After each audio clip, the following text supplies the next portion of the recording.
rust-proofing. The Chiefs have just come out on the ice for a warm-up period. They're about to try for their 5th consecutive win.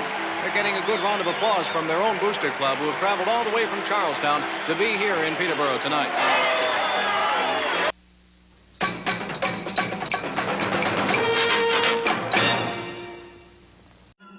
Stop doing those diet or workout fads to lose weight. Use the tried and true approach from Rockin' That Idea Life that helps you find balance while enjoying food in moderation and nourishing your body. Try the Lean 30 program at rockinthatIdealife.com and let today be your last first day of your weight loss journey. When buying or selling your home, you need to feel protected. Realtor Mike Burgoyne not only looks out for your interests, but as a St. Louis area police officer will make sure you feel safe and well-informed with every decision. Email Mike at strikewithmike.com and start the process today. That's Mike at strikewithmike.com. Welcome to episode 1 of season 13. This is episode number 432 all-time of the often imitated, never duplicated, yada, yada, yada. We're the original St. Louis Blues hockey podcast. Let's Go Blues Radio. Special thanks to our sponsors, rockinthatIdealife.com, strikewithmike.com, and sunrisebrewery.com for once again proudly sponsoring the show. Please check them out. Also, don't forget to check out our t-shirt shop at letsgoblues.com for the very best St. Louis Blues themed t-shirts at an unbelievably fair price. It is Wednesday, October 11th, opening night eve for the St. Louis Blues. They take on the Dallas Stars Thursday night in Dallas.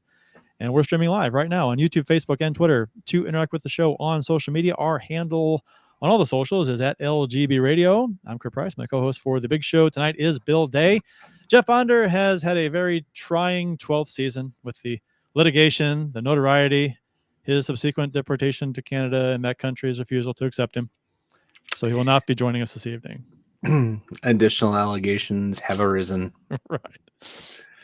The agenda for tonight's includes discussion of boots. This is the St. Louis Blues 2023-2024 season preview show.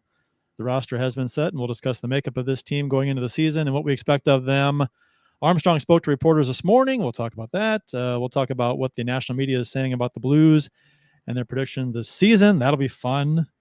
The NHL seems to have a Connor Bedard problem, some think. And Pride Night is under attack once again. So we'll talk about all that and more on this edition of Let's Go Blues Radio. Welcome to season 13, Bill. How's it smelling here to you? Smell like season 13 to you? Yeah, it smells like 13-year-old goalie gloves. It's pretty rank. Nice. I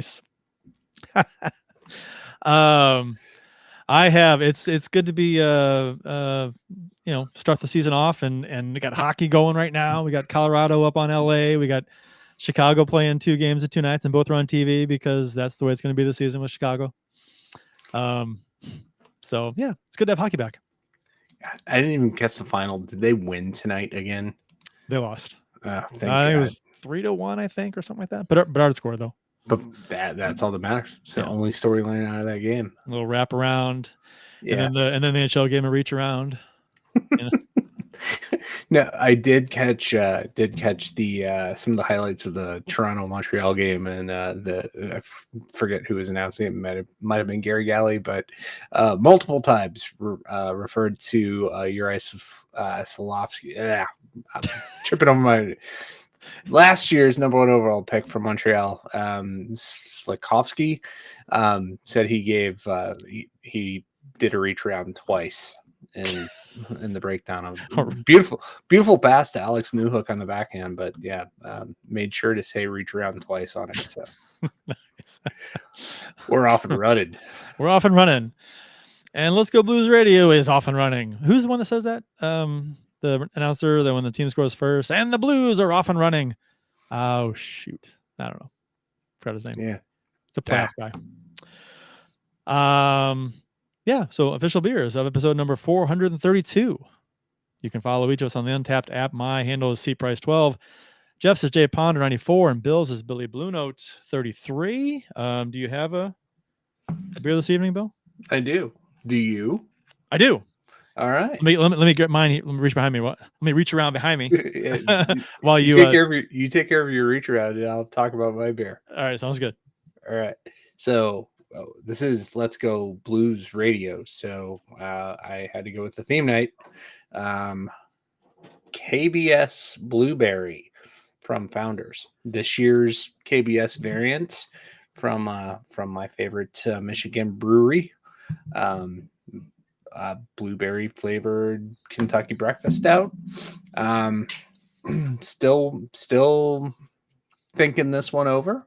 It's everything I like. It's coffee, it's stout, it's blueberries, but I don't know. I'm like I said, I'm still deciding on this one. When I hear blueberries and breakfast, I think blueberry sausage. You ever have that?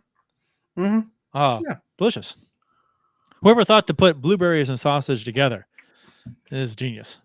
That's fantastic stuff. Oh man. I poured my beer kind of fast, and there's quite the head on it, and damn near overflowed. I wasn't even watching it. Like, let me guess. It's a Fat Elvis. Did you see the can? I did not. Yeah. Did you smell it? The banana from here? The banana from my house. Right. It is. Mine is a Fat Elvis from Four Hands. It's my last Fat Elvis from last season. So, they're out in stores right now. Saw it at the Deerbergs. I always like to do that with Absence of Light. To get some at the end of the run from the previous year, and then keep one can, just in case, you know. And I drink it when the new stuff comes out, and then okay, good. Now it got me over. Yeah, I 2 shows ago I had my last Fat Elvis. It was delicious. Yeah, I mean, oh, you did, didn't you? Yeah, I mean, it is so good. It is. It's one of those beers. You know, I've complained on the show before about beers that don't. You know, they'll say that there's, you know, the name of blueberry or chocolate or whatever, and you drink it, and you can't taste it. You can taste the banana in this Fat Elvis. Oh yeah, it comes through strong. It is very forward. It may be a banana thing with beers because is it Wells Banana Bread beer, which is I like a lot. That's a strong banana flavor too. So maybe it's just bananas in general in beers just comes through pretty strong. I don't know, but I like it. I will be picking some up on my next beer store run. And the design just kind of kicks ass. Four Hand kind of knocks these out of the park with their can design, the label designs. It's good stuff, especially the Absence of Light stuff. All right. Blues preseason. We got 4 Blues players were put through waivers. All 4 did clear. We got Rosen, McEachern, Walker, and Subban were put through waivers. I don't think anybody would really care. I mean, this probably I shouldn't say about anybody, but personally, if McEachern, Walker, or Subban were to have been claimed, I would not have cared whatsoever. I would have been a little shocked because about teams wanting those players, but whatever. Rosen was the interesting one to me, that he went through waivers, and I thought there was a chance he might get taken, but he did not. I think we're somewhat pro Rosen on this team. I don't know. I am on this team, on this show. No, but I have some conversations with people online about Rosen. I don't understand what some people don't see in him, as far as how he played last year. Anyway, he played well last season. He was one of our better defensemen, if not our best defenseman, for the entirety of the season last season. How he played, I thought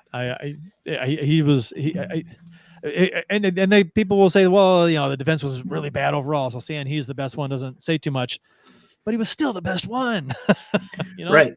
Right. You kind of felt like he was, he had gotten some traction, and it was kind of on the Carl Gunnarsson path, right?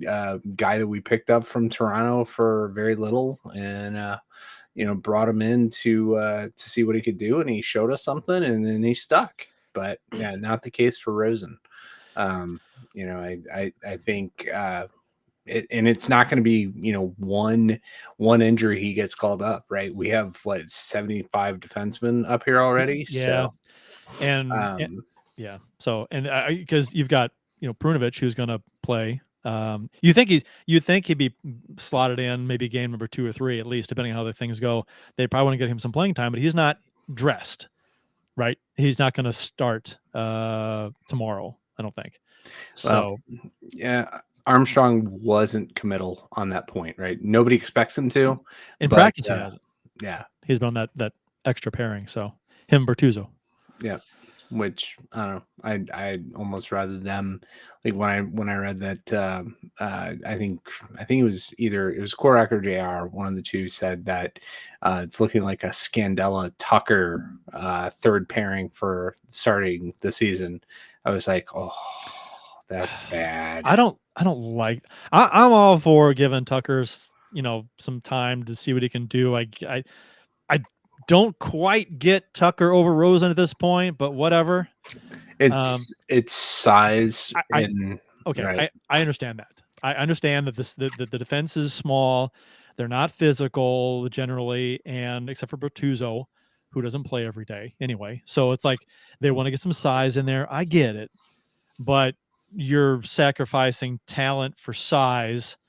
So I mean, now if the rest of the defense, if Pareko, Falk, and Krug, if they play to our expectations of them, we feel they should be playing, then okay, then you can trade off a little bit of talent for some size with Tucker, I guess. But man, if the defense is as porous as it was last season, and you're taking a little more skill, not that Rosen's a highly skilled defenseman, but he was more skilled than Tucker. You're taking that skill off for some size. I'm not sure if that's going to work. We'll see. Yeah.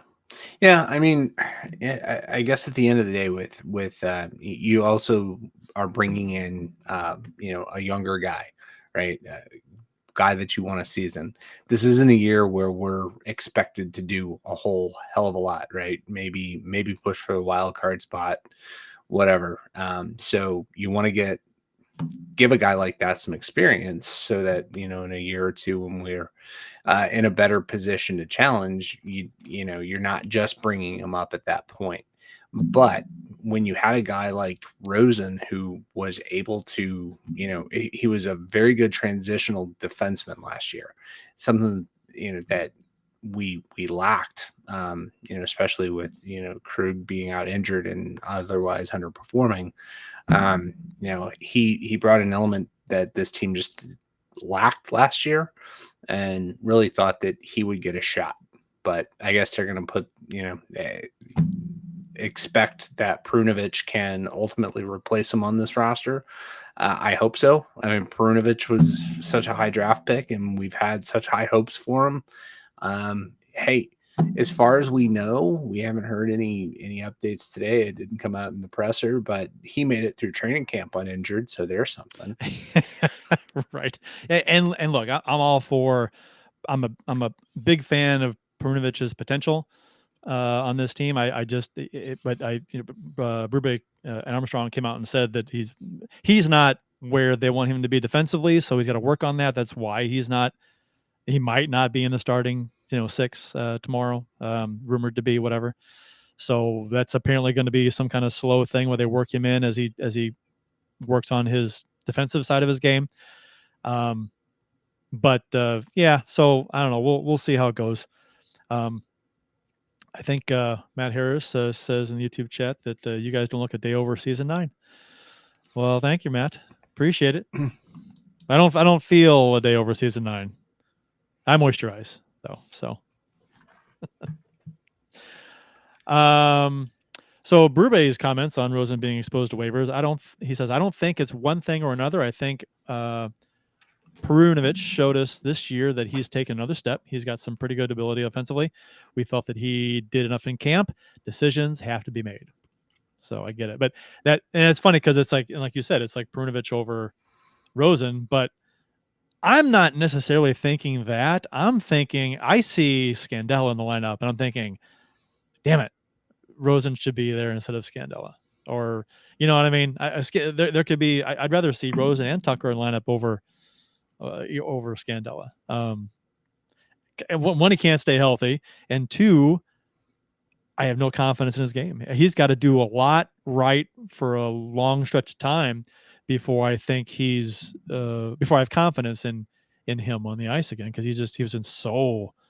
I mean, the defense as a whole, you can say that about, but I have not liked it. I didn't like his play last season. He didn't play much last season, but still. Berube on Alexandrov getting a spot over Walker and McEachern. I thought the game he played in Dallas, and then he followed it up with another good game here. We were waiting for him to show us what he was capable of doing, and I thought he did that the last 2 games. I like Alexandrov. I think he can be a nice guy to sub in and out on that 4th line with Sundqvist and Neighbors, depending on matchups and whatnot, and who's playing well and who isn't. I think there's I don't know.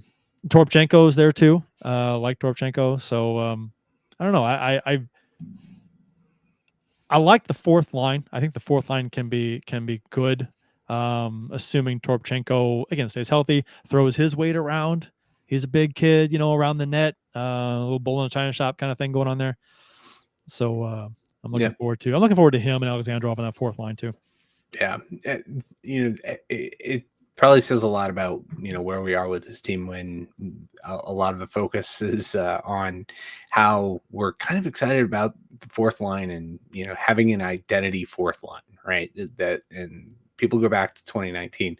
We also had a lot more high-end offensive skill on that team, so focusing on the 4th line as much as has happened to this point, a little concerning, but at the same time, we don't expect this team. I don't expect this team to compete for a Stanley Cup. I'd like to see them competitive in the playoff race, but yeah, I think if you can get these young guys that kind of exposure, have them out there as a 4th line, the one thing I would worry about is limiting their ice time. 4th liners usually suffer that the worst. But I think it also forces them to play part of the game that they didn't have to play. Neighbors, thinking about Neighbors and Alexandrov, they're both very, when they were coming through juniors, they were very high skilled guys, right? And it's 10 p.m. Do you know where your children are? 5 minutes late. Yeah, it's kind of snuck up on me. We started late, so that 10 o'clock snuck up on me there. Yeah. So, maybe this, really is going to be a throwaway year, and you have those guys seasoning down on the 4th line. You just hope that they get rolled out more often than we've seen 4th line play over the last few years. The opening night roster will consist of Perunovich, Tucker, and we mentioned Alexandrov all made the team. Partly because they played their way on, and partly because Armstrong didn't want to put them through waivers. Perunovich would have definitely been taken. Tucker and Alexandrov, probably not. The last set of Blues practice lines were these. So we got line 1, Buchnevich, Thomas, and Kyrou. Second line, Sod, Shen, Kapanen. Third line, Verana, Hayes, Blais. 4th line, Toropchenko, Sundqvist, and the Neighbors. And then based on practices anyway, Alexandrov was the 13th guy. So our group of forwards, Bill, your thoughts on what you want to see out of this group? Do you like this group? What are your expectations of this group? I think that the top end still is a couple years away, right? Thomas and Kyrou are the future. I don't think the future is now. I'm glad we brought in another solid contributor in Hayes, especially having lost O'Reilly. O'Reilly was probably starting to get onto the wrong side of the age line. So unfortunate. I was disappointed when he didn't sign back here, but I think Armstrong kind of figured that wasn't going to happen, and had the Hayes thing done. I like that we brought him in. Looking forward to what a full season of Verana and Kapanen, see what they can do, and see if they weren't just change of scenery guys last year. Verana has so much high end talent. He had some baggage in Washington and Detroit. Hopefully, he's gotten that part of his life straightened out, and now he can focus on playing hockey and being, the high-end talent that he was. Could be one of the greatest steals in history for this team if that were the case. They're compared to other teams in the division, especially Colorado and Dallas, who everybody's expecting to be top 2 in the Central. Where there's a pretty big gap, I think. That said, if Thomas and Kyrou suddenly matured overnight this summer and come out this year and light up the league, it wouldn't surprise me as well. Mike Schloman in the chat says, wait, I thought one of these dudes was Ponder and the other one is Price. Is that not true? I am Price. Ponder is due to the allegations is not here. It is Day and Price tonight. Ponder is celebrating his anniversary. Let's see. Yes, allegedly. Yes, allegedly. That's why there's the allegations. Right. Allegedly. So congratulations to them on their anniversary of their nuptials. Right. Yes. I didn't get what year it was. Is it less than 13? Have we been together longer? It is. It is less than 13. All right. So our group of forwards, I'm cautiously optimistic about Ponder says he's at 9 years. 9 years. Less than 9 times.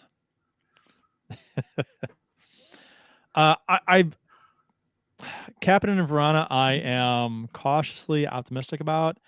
They played so well after acquiring them late last season. Kapanen had 14 points in 23 games last season, which is a 50-point pace when you average out over the course of a season. And Vrana had 14 points in 20 games, which is a 57-point pace. If they can put up 50-plus points, each of them, that'd be fantastic for those two guys on this team. So if they don't, if they don't pick up where they left off, and they struggle, then you'll see some line shuffling. You might see Blay get moved up to the second line. You might see Neighbors get moved up, and then that's going to be a complete mess. So if you start seeing a bunch of line shuffling and seeing Blay move up, people are getting hurt. People aren't playing the way they should. So hopefully they're I don't know. They said all the right things last season, and they played well. So hopefully that continues. The top line of Buchnevich, Thomas, and Kyrou, I think has the ability to be one of the better lines in the NHL. If they stay together, which, knowing Berube and a lot of NHL coaches, they'll be split up after this going into the third period in the first game. So, right, one missed pass. Yeah, one missed pass, or things aren't working, or they're struggling a little bit. Split them up. Don't give them any time to make it work. Just split them up.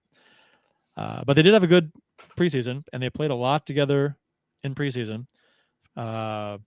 Thomas was one of only a few players in the NHL that had 5 goals in the preseason, and him and Kyrou both led the team in scoring and with 6 points in 4 games. So they played well. They had a good preseason. And I think Kyrou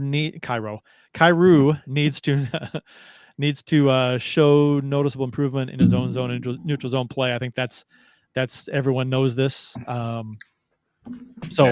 If there is no improvement in his neutral zone play and own zone play, when everybody in the world knew it last season, everyone was talking about it. He knows, he's been told. And if there's no improvement, right? I mean, it's like, come on. Right. So you expect improvement there. Yeah. After pouring, $8.25 million down him last year, at this point, he's got to start hitting,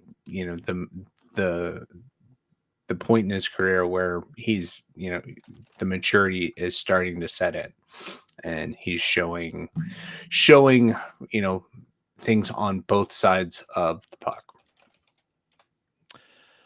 I think, I I mentioned before about Toropchenko playing big, throwing his weight around, creating some havoc on that fourth line. Sundqvist, having him back is fantastic. Everyone's excited about him, but I don't think you haven't seen a lot of talk about him necessarily on the social medias and the media and stuff. Then we talked about Sundqvist a whole lot. So looking forward to seeing him out there.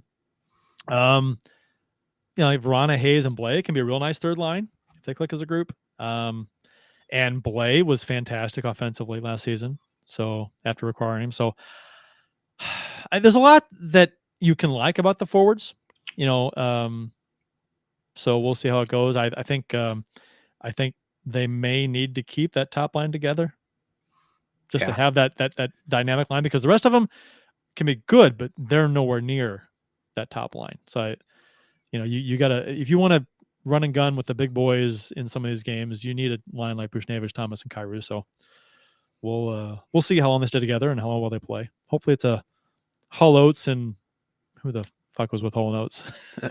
Dave Lowry. Dave Lowry was with those. Yeah. Was Momesa with it? Nah. Short period. Yeah. Yeah. Lowry, a little banger. Yeah. Back in the days when you wanted a goal scorer, you wanted a setup man, you wanted a banger, right? To clear space for him. That was the recipe for success for an NHL line. Yeah. But then, we had 2 fourth lines, right? Right. Ken Wilson on one, or not Ken Wilson. Ron Wilson, or Rick Mahar. And Bob Basson. Yeah. We had, you know what? I mean, and the Sutter twins. Yeah, Rich and Ronnie. It was funny. It's funny because are all cities like this? Do all cities just love guys like Mahar and Basson and Conroy and all these the blue collar guys, blue collar third line guys that just bust their ass and get that hard working goal every now and then, and they're just fun to watch. I guess every city loves these guys because when they come here to St. Louis, everyone's like, it's typical St. Louis blue player, right? So the fans love that kind of player, the Brian Sutter kind of a guy.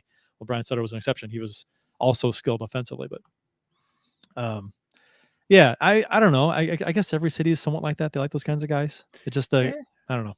For the most part, yeah. Every city's got to have its backbone. It's blue collar, hardworking class of people. So you want that represented in your hockey team. And in the early 90s, late 80s, the Blues had it in spades. Yeah, and that's probably because that's those kinds of players are more prevalent on your third and fourth lines than on your top 2 lines, right? So that's like those are the kinds of guys that we typically got in the 80s and 90s, right? So it's just the third and fourth line guys that we'd sprinkle up into the second line. Defensive pairings, not a whole lot different than last year, I guess, but Leddy Parayko, Krug Falk, and Scandella and Tucker, with maybe possibly Prunovich and Bertuzzo as the 2 guys in the press box. So this group, this is the elephant in the room, right? For this organization is the defense. So you want to go? What do you want to see out of this group this season as a whole, Bill? I don't want to get too far ahead of us, but I thought the comments that Armstrong made in his presser about Parayko, right, that he's not an offensive guy, he's got to be a stay-at-home kind of guy, defense first kind of guy. As long as Parayko can remember that, I think that's probably a good start for this defense. He's got great speed, so he can recover, but the problem with him is defensive zone coverage and getting out of position too quickly. So let's see what the system is, right? We've been saying this, for a year, right? We'll wait till Mike Van Ryn gets fired and see what the next guy can do, right? Let's see what they can do on the defensive end, right? Justin Falk, I think you know what you have. He's, I would not be shocked if he doesn't score the first goal for the Blues this season. I think he did that last year. He's still, Is that your prediction for the first goal of the season? I'm going to go with Justin Falk. Yes. All right.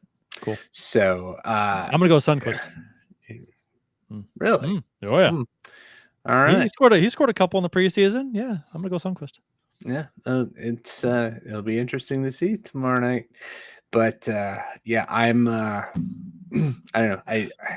I think Krug has just there's no way that he can be worse than he was. Last year. Last year was just a bad year. I thought he was kind of like the bellwether for the team, right? He was the guy that, just he had a bad year. The defense had a bad year.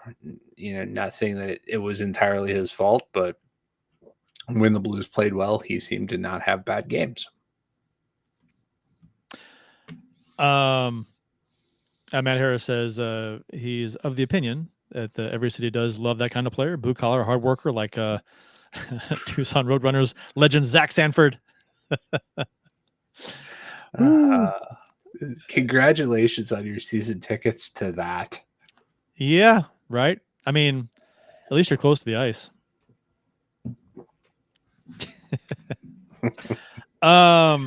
Yeah. So for me, it's not really about one specific player, but the defense as a whole. Because I guess, and the thinking is that, and a lot of people have said this, is that they can't be worse than last year. And I'm like, oh no, they can. You can be worse than you were last year. They were pretty bad last year. And I think that was like a perfect storm of crap. There were injuries. There were just guys not playing well. Some forwards weren't playing well in their own zone, which that is a big part of playing defense, is how the forwards play. And the forwards aren't back checking properly and taking away passing lanes and taking away the high guy in the slot and stuff. It's just like, it's harder on the defense. Not to give the defense a pass because they missed so many assignments in front of the nose. Crazy. Yeah. So yeah. We heard Armstrong talking as the first presser of the preseason about all the high danger scoring chances that we gave away last year, and that this team's got to do a lot better job.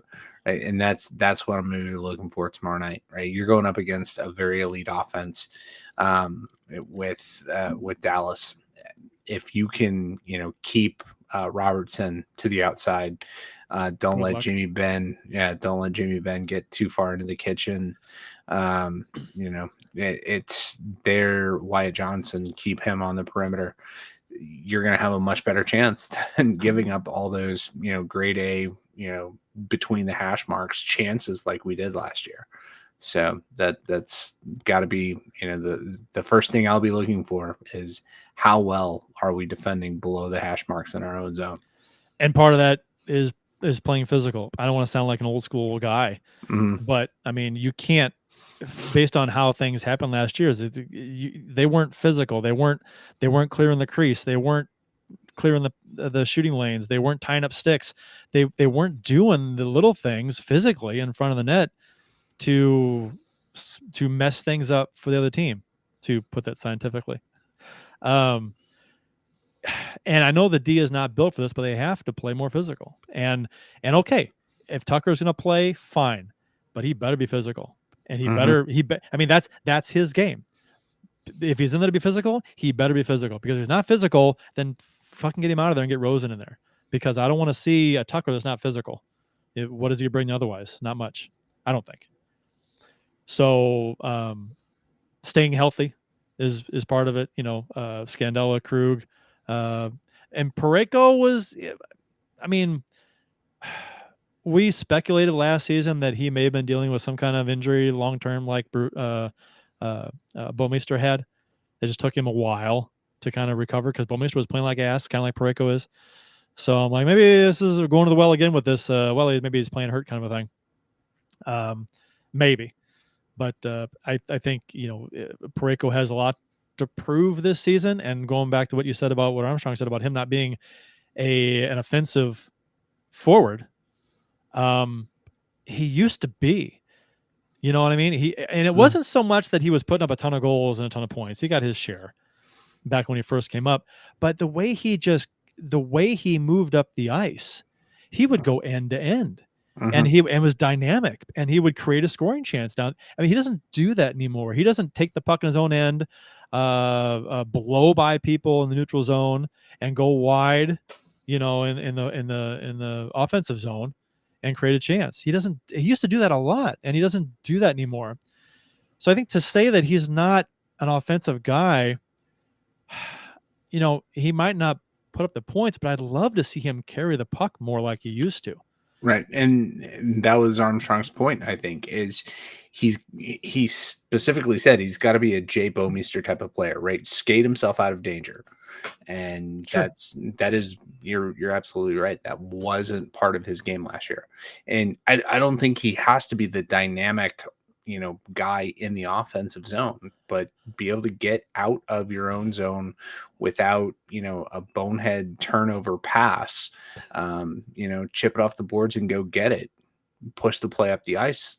That's what we need. But we don't need him to go all the way behind the other team's goal all the time, like he did his rookie year. Sure. But I mean, it's exciting. Yeah. But it's exciting when it's effective, but sure, yes, it is irresponsible when it's not. Right. Right. I think at this point we're trying to be realists with with where his game should be. Sure. And I was a huge Parayko fan for so long, but that expired last season for me, and I'm like, you got to start playing better, dude. I can't support you anymore with the way you're playing. Ken Morris says Kurt sounds like Don Cherry. You know what? I've maybe I'm in the minority. I love Don Cherry. I just for the. I mean, he's a complete dick, but I like him in the same way I like Howard Stern. He just says what he wants to say. Brett Hall is a better example. He just says what he wants to say, even though it can be stupid and inappropriate. I'm there for it. I'm like, yeah, dude, say what you want to say. We'll rip you later. But I like the fact that you're putting it out there and creating a conversation, whether it be offensive or inappropriate or old school or whatever. Just, it makes for good conversation. Okay, goaltending. Binnington and Hofer. Your thoughts on the goaltending duo tandem coming into this season? This is what we expected, right? The Thomas Greiss era is forgotten, and Hofer's here to back up Binnington, right? Binnington is 30 now. Binnington, he's got to show maturity on the ice. His rookie year is the stuff of legend, but it's ancient history now. That I don't want to see the trying to pump the team up as the team goon. I don't want to see those antics anymore. What if the team is battling for last overall? Don't you want some entertainment on the ice, Bill? At that point, yeah. Let's let him. I do honestly think that he will not completely give that up until he gets his one fight. If he gets one fight, and that I'm still pissed at the linesman in the Minnesota game last year for taking that away from us. I don't care that he was doing his job. And I think technically the league wanted him to do that. Read the room. The whole league wanted somebody to try and beat Binnington's ass, right? Yeah. And Binnington has been asking for this kind of thing to happen. So just let it happen. And then all of a sudden it's done. It's over with. He got his fight. And I'll die on the hill saying that Fleury went down there. He wanted to fight, but he went down there and then just kind of coasted. And he didn't really engage Binnington that much like he could have, because Binnington was tied up when Fleury got down there, right?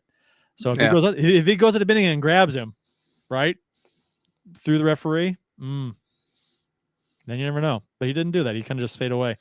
Yeah, so. And I think that showed restraint on his part, right? You don't want to, you don't want to pull him away, but that would have made for so much more better, so much better drama than what became of that whole situation. But Jordan Binnington showed us in 2019 that he knows how to win, or has the ability to win at this level, and can play at an elite level.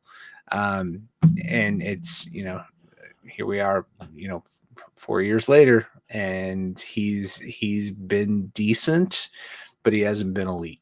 And that's I think for this team to really push for a strong playoff position and a strong playoff year, we have to see him go back to an elite level. I have confidence that he can do it, but there's a lot of other things that have to go right with this team. I agree, But and I think the other things that have to go right are the play in front of him. That is going to be paramount in how Binnington's play is perceived, because if the play in front of him sucks, he's not going to have good numbers, and people are going to say it's more of the same. Binnington, with the 2.9 GAA or 3.3 GAA, whatever it's going to be, and it's like I'm like, there's only so much you can do. I don't. And I'm afraid we're going to have these same damn conversations this season about, advanced stats saying he's terrible, but we're saying it's the defense, and say, well, the advanced stats take into account the defense. Like, no, they don't. They don't count everything, and it's just, the whole watch the game conversation, right? Watch the play, know what to look for. I have a feeling it's going to be something like that again, unless the defense can play well. Defense plays well, and Binnington plays like he did last season with a good defense in front of him and a responsible defensive team in front of him in his own zone. I think this team is easily a playoff team. Yeah. But I mean, that's a big, huge what if, right? So right. I mean, the team underperformed last year. You expect that they will perform at least, come back to the norm a little bit, right? Regress to the mean. Yeah. In this case, I guess progress to the mean. And if that happens, I think they're right there. I think that the predictions, the advanced stats predictions and models that we'll get to talking about here soon, are could be blown out of the water, but if there is an improvement, they could be very well correct. Mike Schloman in the chat asked for our thoughts on the Blues MVP and the Blues most improved. So I guess we'll talk about that in a little bit. Matt Harris says MVP will be our goal leader this season with 83. Sammy Blay. 83 goals, huh? Wow. I think that would have to involve a couple of trades and retrades from New York for him to get to that level. Right. It energizes him. Yeah. I really don't have, of all the things to be concerned about on this team, goaltending is like my least. I don't think I have a concern with goaltending. I think the goaltending can be fine, and there's no reason to think it won't be fine. Now, will it be elite? Oof, I don't know. But good enough to win games with a capable defense in front of them? Sure, absolutely. I will say this, that I am just a 1,000,000% more confident having Hofer than Greiss. I mean, Greiss was over the hill at the point that he got here, and just still, the decision to bring him in is one that I'll never fully get. Yeah, well, I think everybody knew from the get-go that he was just a bridge to Hofer, right? Yeah, because Hofer wasn't ready yet. So right, but Doug Armstrong's judgment of goaltending for fringe goaltending talent is not great, right? I don't know. Brian Elliott came in here. Yeah. But Chad Johnson, right? The guy that got waived. So Starter Hutton could come up. Starter Hutton. I mean, you give people the opportunity, and somebody's going to take it. Greiss wasn't that guy. Chad Johnson wasn't that guy. No. But no, I agree with you. I'm looking forward to see Hofer play. 30 games or whatever he gets in. That'd be fun. He, very limited play last season. He looked good mostly. So looking forward to that. Hopefully he can maintain that. If he can be, hopefully it's a situation where Binnington's playing well, but there's a conversation. Oh my gosh, Hofer might take Binnington's job, even though Binnington's playing well. That'd be a great situation to be in. But yeah, I'm not really concerned about my concern about defense along with everybody else, right, is the defense. Forwards, I'm not really concerned about too much, but a lot of that hinges on Kapanen and Verana as far as how if they can continue what they started here with us last season. I think that's a big depth piece to the forwards. I'm not worried about the first line offensively at all. I think they'll be fine. I guess the question is, point wise, for let's say completely healthy, Thomas and Kyrou. Do you have any point expectations for them this season? Completely healthy, playing together. I could see 80 to 90 point guys. If they're both over 80, that's a big deal. Well, and if they stick with Buchnevich, right? Yes. They could have 3 guys over 80 on the same line. That's, I mean, Buchnevich has to stay healthy too. Right. So. And he's got to stay healthy. And then you also have to have the second line that, some teams are afraid of, at least that you're not just getting shut down every night. You're not getting the shutdown guys every night. And that comes back to Kapanen. To me, like Kapanen's on that second line right now. So if he plays well, he's with Saad and Shen. I'm not worried about Shen too much. Saad's only 30. It seems like he should be 40, doesn't it? He seems like he's been around for a long time. But if Saad plays well, a lot of ifs, right? But the second line could be good. But I think a lot of it hinges on Kapanen, personally. I can see them. I can see both Kapanen and Vrana getting bumped around this lineup quite a bit if they're not consistently productive. So we shall see. Right now let's see what do we got. We got to pay some bills. So Armstrong spoke with the press today. We'll talk about that. What he said on the other side of this break, featuring our lovely sponsors. You're listening to Kurt Bill on Let's Go Blues Radio. We'll return after these messages.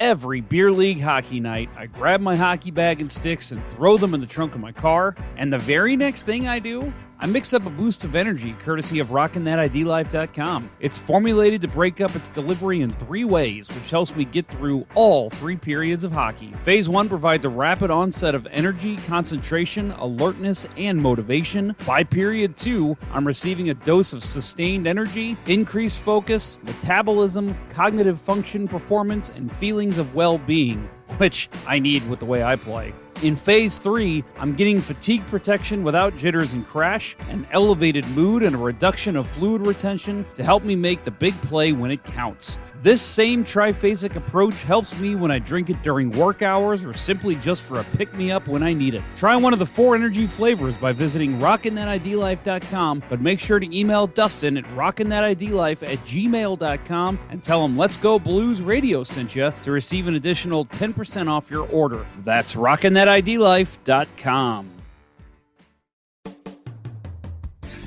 Center Ice Brewery is a beer lover's dream for hockey fans.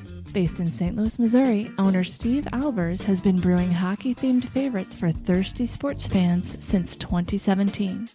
From the Beauty IPA to the Old Arena Lager, a cold, frosty, hockey-themed beer is just what the doctor ordered for hockey fans in St. Louis. Make sure to check your local beer store for Center Ice Brewery beer today. LGB. Let's go beer. During the magical 2019 playoff run, I was in the midst of buying my current home. Every time I spoke with my realtor, obviously, home buying was the discussion. But in the back of my mind, I couldn't stop thinking about what was destined to happen for our St. Louis hockey team. If only there were a realtor who could have walked me through the process, held my hand when needed, but was there to be a sounding board when I wanted to complain about a certain hand pass goal. Let realtor Mike Burgoyne with Real Brokerage be that for you. He'll have your needs top of mind as he skates you through the home buying or selling process, dangling you past any obstacles and assisting on all your home goals. Check out strikewithmike.com for more information or give him a call directly at 314-753-4060. That's Mike Burgoyne with Real Brokerage at strikewithmike.com, and that number again is 314-753-4060. Don't forget to tell Mike that Let's Go Blues Radio sent you. And now, back to Let's Go Blues Radio, the longest running St. Louis Blues podcast with Price, Ponder, and Day.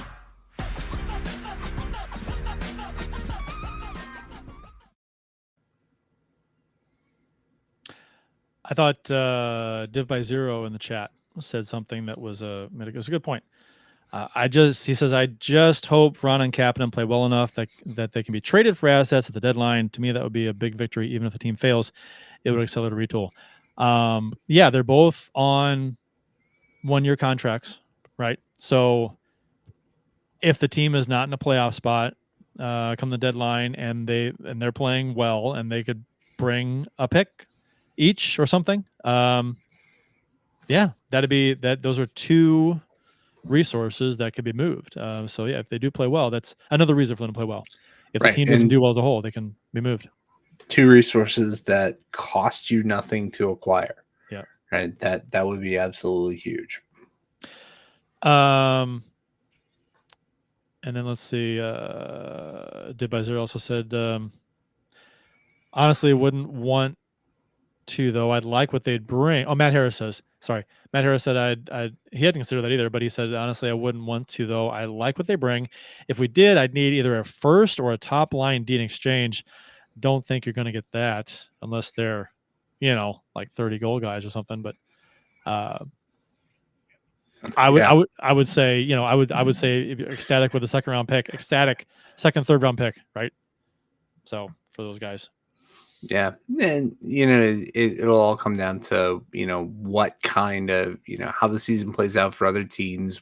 Is it going to be a crazy trade deadline, or is it going to be, like not like last year, but 2 years ago when, it's just, no use in even taking the day off to watch NHL Network all day. But right, yeah, that it would be pretty great. If this team isn't going into the playoffs, to be able to get something back to like they said, accelerate the retool. Yeah. I mean, Scandella is another guy who this is his last year under this contract. So it's like, if he's having a decent season, not in the playoffs, we can move him for a depth defenseman, a veteran guy. Maybe somebody want him. So there's a few options here to be moved, I guess, the deadline. So we'll see. Blais is also, he's only $1 million. So one million on the contract. Armstrong talked to the press today. And I got some of these tidbits from Jim Rutherford from The Athletic. Armstrong spoke a lot about players being more defensively responsible, and not just defensemen, but their forwards. So Armorion Perunovic, he said right now he's not in our group of 6, but he's on our team, which is ringing endorsement for a player, right? Right, right. A former second-round pick, right? He's somewhere. He's somewhere in this team. This is not starting. Given the opportunity, he's an offensive player. He has to help on the offensive side of the puck, special teams, but also he has to be competent in his own end, and that's what we're looking for. But right now, we're just looking at him to get stable and get comfortable again in the group. It's been an up and down 2 years for him, and I think stability is important. If you were to take Perunovic's name off of that and just say we're looking for stability on the back end, you could be talking about any of the defensemen based on last season. They were so bad last season. And it's funny because, was Krug better defensively than Perunovic is expected to be? Was Scandella? Was Parayko? Like, who was better than Perunovic in his own zone? Rosen? I don't know. Rosen, right? Rosen. The guy that we waived. Yeah. The guy that we started the show talking about. So it's like, when I mean, I don't know. Some of the stuff is just window dressing or whatever. It's just anybody who's paying attention knows that, a lot of the defense has this issue. But because Perunovic is a cheaper player, right, and he's not under a big contract. He's gonna be the guy that gets sat. He's gonna be the guy that doesn't get ice time. It has nothing to. I mean, it has a little to do, but it's not. He talks like it's all about his defensive responsibilities, and it's not. It's a lot. It's about the fact that Falk, Krug, Pareko, Letty, and Scandella all have bigger contracts, and they're gonna play over Brunovich. And Rosen, it's a contract structure situation. Same thing. That's why Rosen got waived. It's because Brunovich couldn't be waived because he'd get taken. Right. And other players, you couldn't waive them. So Rosen was like the odd man out, and it sucked because he was one of our better defensemen. Right. They couldn't not waive him because of just the way the contracts were set up. It has not really anything to do with their play on the ice. Sometimes with this stuff. Yeah. I mean, depending on how this team's shaken out, though, I mean, go back to the last time Scott Perunovich was healthy, the playoff run against Colorado. Yeah. He dominated as an offensive defenseman, quarterback on the power play. Yep. I mean, I want to see that guy in the lineup, even if you have to, sacrifice some on the back end. You got to get him exposed to the defensive game at some point, right? You can't just be like, well, he's not ready yet. You got to give him the opportunity to get out there and play and learn how to defend with his stature, right? You can do so much in practice by getting game experience. Like I really want him to be in the lineup tomorrow night. I don't expect him to be, but I would love to see him there just to get this experience against an elite team. Look at Erik Karlsson. He won the Norris and he didn't even kill penalties. He wasn't a good defensive defenseman, but he won the Norris Trophy. He's played. He was an offensive guy. Now, I'm not saying Perunovich is on the same tier as Karlsson offensively. What I'm saying is that Karlsson was a guy who was not good defensively, but he played, and he played a lot, and offense was his game, and that's what he did, and it worked for him. So, I mean, I understand wanting players to be defensively responsible. It's a pain in the ass when they're not. But if at the other end of the ice, they're creating a lot of scoring chances and putting up points, I mean, that's a trade-off, right? So, I mean, I don't know. Army spoke about keeping younger players who required waivers at the expense of veterans, meaning Rosen and Walker. So when you're transitioning, he said, when you're transitioning into something different, you want it to be true. We have seen 7 first-round picks since 2020, and we want to build around that core group. We tried to be honest with the players that aren't here right now, that we have to take a look at these guys and see what they can do. When they get in, they're going to prove they're regular NHL players, and where they take it from there, that's up to them. I think there's some truth to that. But again, Rosen getting waived was, we just talked about, was a byproduct of the current structure of contracts on defense. And they obviously liked Tucker over Rosen anyway. So there was a thought process there. I think, and for some reason they didn't want to buy out Scandella when they could have. So that still boggles my mind. It seems like it's just such a prime candidate to buy out. He's a guy you really don't want on this team. You can't, and he's only making, what is it, 3.275. So they're paying 2/3 of that contract over the next 2 seasons. So what? They're paying $2 million plus. It cost them $1 million something in cap space this season to buy out Scandella, and they have 1.4 million or something like that in cap space right now. So they could have done it. But yeah, it like you said, it boggles the mind. I think buying somebody out is pretty difficult for an AGM because it's an admission of failure at one level. But it's such a they've got Perunovich, they've got Rosen, they've got Tucker, they got Bertuzzo, they got these guys they want to plug in, but they got a guy like Scandella who doesn't fit here. I mean, he can't stay healthy. He's not maybe he has a bounce back season, but he hasn't been good. And he's not making a ton of money, which is going to cost him a lot of money to buy him out. He's like a prime buyout candidate. I don't know. Army on Kyrou and Thomas. He said they had good camps. They're entering the first year of 8-year contracts. They've shown they can be offensive catalysts. Now they have to be great two-way players. A lot of talk about defense. Which rightfully so. They have to be players who can help us win games. That's going to be the next challenge. It's something that we're going to have to have patience with as they learn how to do that. But ultimately, they're for those players to reach the goals that they have for themselves and that we have for them. They're going to have to find a way to do that. There's a lot of words that say nothing there. The last 2 sentences, they didn't say anything. Yeah, and again, like I said before, the elephant in the room is the defense, the defensive play of this team as a whole. And Kyrou and Thomas, Kyrou more than Thomas.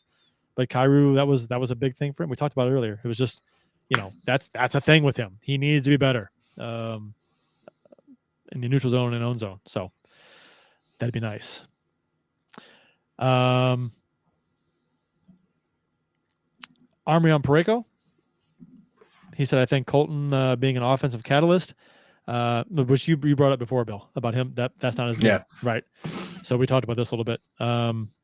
Let's see. Did he say anything else we didn't talk about? He came in as a rookie, got some points and pucks. We're going to the net for him, and there was hope. What we found out for now is for him to have a successful year and career, it's going to be more in that, the Jay Bouwmeester style, where he uses his skating, defends with the stick, kills plays down low, makes the first pass, plays 20+ hard minutes a night. Yeah, that's what you want out of him. But we saw the writing on the wall for this a few years ago, though, with him. Mm-hmm. Yeah. Right. I think the year after, after Petro left, right, everybody expected, oh, well, we've got Parayko. He can step in and fill that role. And that was a big letdown. I think we still thought the ceiling was high for him, and we were wrong. Right. And that year became painfully obvious. So, I think if my worry about Parayko's game the last 2 seasons has been not so much his ability on the ice. It's what's between the ears, right? Being able to stay focused on and being able to think the game. And last year I felt like he just got drawn out of position way too frequently in the defensive zone, and he didn't play as big as he is. Right? Do you know how many years he has left on his contract? 7. Yeah, it's 7 years. Remember when he signed it? Like, oh man, that could be a good deal, right? Or it could be a terrible deal. Well, I mean, any long-term deal like that with it could be bad, but it's like, he had multiple tools, and he was supposed to be the next best thing. Yeah. And we really, we really had our blinders on to the downside. We talked about that at the time, right? Why would there have been a downside? How could we have seen a downside with this guy? I guess Craig Button did, though. Right? He for saw sure. it. For sure. Right. Yeah. My famous internet moment of being laughed at by Craig Button. It's, I mean, that was kind of eye-opening though, right? He was talking about, going into the last Olympics, who is on Canada's depth chart, and he had Cale Makar so high after his rookie year, and it's like, us. What about Parayko? Right? This guy hates Parayko. Yeah, and no, I think he understood his game. Yeah, I guess, but at the time, it's like, man, how do you see him play and not think, wow, this guy's going to be really good? Because he was when he came up, and he was just, he's a rookie in the league. It's like, holy shit. And it's like, yeah, it just did not pan out that way. And again, and maybe he's been playing hurt. He had that back injury that gave him problems. Bad back injury, a lot worse than they let on. Doctor said he need a backiotomy. So, and I can't imagine playing in the NHL is easy on that, and it probably takes a long time to properly heal when you're playing in the NHL. I don't know. And maybe it's a bummy situation like I mentioned before, and we talked about a number of times in the show. Maybe it's a thing where over time it slowly gets better and he's able to play more effectively. We'll see. I don't know, but the back injury didn't seem to be a thing with how the plays he was screwing up. Just like it was more like a mental thing. No, Right. no, I think the back injury was more of a thing 2 years ago, and I think last year it was he playing healthier than he had, but having to get the mental game right, and it didn't work out. Army on if the Blues are a playoff team. This is what's kind of funny because so he says if you break the league into thirds, I hope to be competitive with that middle third, and I hope to be at the top end of that middle third. That's our goal going in. I'd love to get third place. I see Dallas and Colorado at a different maturation point in their organizations. They seem to be a half a letter to a full letter ahead, whatever that means. But grade scale, grades, okay, right? They're A plus A's. and A, right? We're, and we're B minus, we're C plus, C minus. We're probably C plus. Well, it depends who you talk to. You talk to Dom, we're D minus. We're Fs. Yeah. He's an F. he's a big F. So that's our goal going in. I'd love to get third place. I see Dallas and Colorado at a different maturation point in their organizations. They seem to be. Oh, I just said that. But you're repeating yourself. But then I look at Minnesota, Nashville, Winnipeg, and what we're going through. So I think third might be an easier thing to get than one of the two wild card spots. So I think we should be competitive. But again, it doesn't really matter what I think or anyone thinks. It's what we're going to do. That is not stoke a lot of confidence. Right. And I mean, if he's like, well, and usually, a team front office will talk up your team. If talking up your team is hoping to be in third place, yeah. I mean, I get it. It's fair, but it's just kind of funny to hear your GM say that. Yeah. And I mean, to his credit, he's trying to be a realist, right? Where is this team, right? I appreciate that too. We are not the elite of the Western Conference. We are not going to challenge for the top. Based on last year, the previous couple years' performance, we're not going to challenge for a top spot in the division, right? That would be a shock to everybody. And I think he's pushing for our best case scenario, which would be third place. I think we have a long way to go to overcome Minnesota. Yeah. I think that's going to be a very, tough road to hoe. And I think second wild card is, if we're giving our predictions of where we're going to finish, I think we're second wild card or on the outside looking in, just like last year. I think, without getting into prediction mode here, just off the top of my head, if we're not going to be a great team, a good team, I would at least like to finish ahead of Chicago and Nashville. I would not want to look up at those guys. Now, granted, if we're talking, we're at the bottom of the standings, and it's like, okay, would you rather be fourth worst or worst? Well, right. I'll take worst. If it's between us, Nashville, and Chicago, or whatever. Right.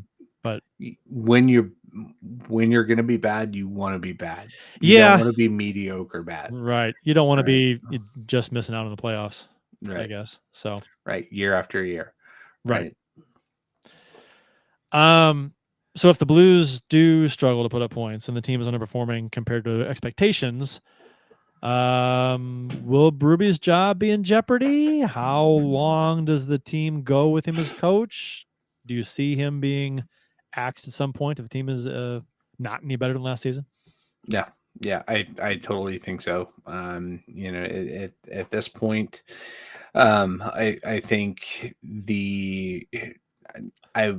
I would not be surprised to see a repeat of what happened in 2018 with Yo being let go right after Thanksgiving. Right, if this team underperforms or performs as they did last year to that point in the season, I think you got to make a change at head coach. Right, Berube did the one thing no other coach has ever been able to do here, and we love him for that.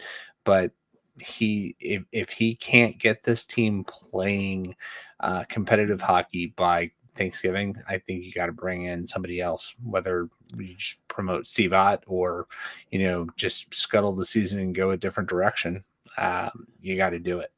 I think the love affair is the honeymoon's over. I mean, they always say coaches are hard to be fired, right? The coaching 10 years in the NHL, not typically that long, even for coaches that have good years and a few bad years and you're done. I think a lot of it, I think what might let Berube hang on longer than most people may think is that based on Armstrong's expectations for this season are not very high. So maybe if the team is struggling and maybe in his mind, their struggles are his expectations. So maybe that would allow Berube to hang on to his job a little longer. Maybe. I don't know.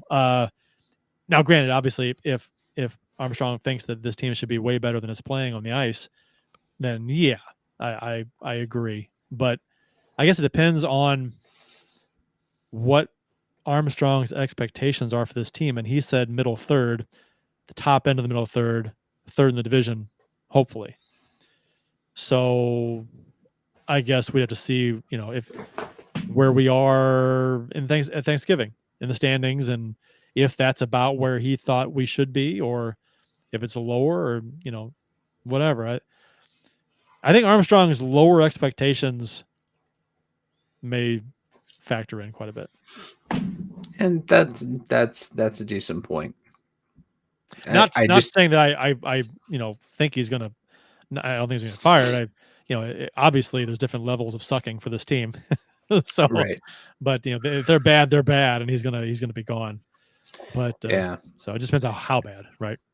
Yeah, and I think that's it, right? If this team, getting to again, I don't want to get too far ahead of ourselves, but if we're playing to the really lowest expectations, and coming up last in the Central by Thanksgiving, definitely got to make a change. I think so too. And I love Berube too. But coaches come and go. It happens. That's what you do. Yeah. So where are we at here? Okay. Oh, what about Armstrong? You think Armstrong's job will be in jeopardy? If we're last in the Central and at Thanksgiving. Yeah. GM change mid-season. I don't see that happening. I just that this. Tom Stillman has so much faith in Doug Armstrong, right? He'll probably want Doug Armstrong to name Doug Armstrong's replacement. And, and that's, we haven't heard anything about a succession plan there. No. Right. I think it's good for them to stay away from succession plans after the Ken Hitchcock, Mike Yo disaster. Yeah. That we still can't figure out to this day. It was dumb at the time. We said it then. But yeah, I think that if this team does underperform, that this offseason has to be, you have to, whether it's Armstrong saying, look, I'm not the guy for this anymore. Or, just finally, Stillman says, look, we need to change, and as long as he doesn't appoint Brett Hull, that worked out so poorly in Dallas. Bring in a younger hockey mind. Thank Doug for his for everything he did for the team, and make him a senior advisor, and let him go live in Florida or wherever he wants to live. I don't think Armstrong's gonna go anywhere in the near future until he decides he wants to go. I agree with you. It seems that there's complete faith and trust in Armstrong And there's a lot of arguments for that. I mean, he has been on an amazing run here, and this is a pothole, right, with this franchise right now. So, I mean, up until last season, he had, I don't know what it was, most points in the West or something like that since he took over or whatever it was. Mm-hmm. Second or third in the NHL in points, and a cup. So I mean, he wins. Hey, he's done nothing but win here. So I think, fair is fair. You can't win forever. So Right. this is a down era. So we're gonna try and see if we can get out of this quicker rather than later. Yeah, and that, I think that's the thing, right? He set the narrative. This is a retool, not a rebuild. Right. But if it becomes obvious that we need a rebuild, and the retool isn't gonna cut it, then I don't think you trust him to be that guy to do the rebuild. Maybe. I mean, it depends. I mean, obviously, they'll have conversations and meetings on everyone's goal and vision for the team in the future and what they want to do. So that's kind of I imagine that's probably across that bridge when you come to a situation.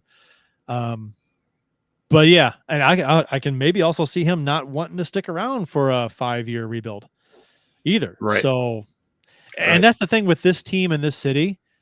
The size of the market of St. Louis, even though it's a pretty good hockey town, right? Really good hockey town.